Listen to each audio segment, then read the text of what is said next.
আপনাকে কোনো কিছু খাওয়ানোর মাধ্যমে কেউ জাদু করেছে কিনা এই বিষয়টি যদি আপনি নিশ্চিত হতে চান, তাহলে এই লক্ষণগুলো যদি আপনার মধ্যে পরিলক্ষিত হয় তাহলে আপনি বুঝবেন যে আপনাকে খাওয়ানোর মাধ্যমে কেউ জাদু করেছে।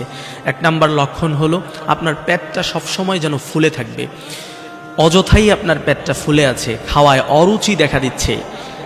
এই লক্ষণ যদি আপনার মধ্যে থাকে তাহলে আপনি বুঝবেন আপনাকে খাওয়ানোর মাধ্যমে কেউ জাদু করেছে। ঘুমের মধ্যে আপনাকে কেউ খাওয়ানোর চেষ্টা করছে, এই স্বপ্ন যদি আপনি নিয়মিত দেখেন তাহলে বুঝবেন কেউ না কেউ আপনাকে খাওয়ানোর মাধ্যমে জাদু করছে।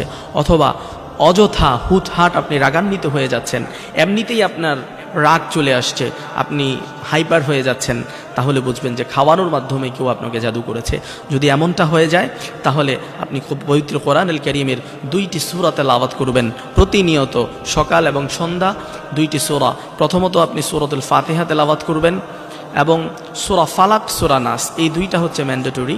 সূরা ফাতিহা আপনারা জানেন আল্লাহ তাআলা পবিত্র কোরআনুল কারীমের মধ্যে একটা গুরুত্বপূর্ণ সূরা হিসাবে নাজিল করেছেন। এই সূরাটাকে বলা হয় সূরাতুশ শিফা। এজন্য এই 3টা সূরা, সূরা ফাতিহা, সূরা ফালাক, সূরা নাস, ছোট্ট আমল, কোথাও যেতে হবে না, কোনো হুজুরের কাছে যেতে হবে না, কোনো কবিরাজের কাছে যেতে হবে না।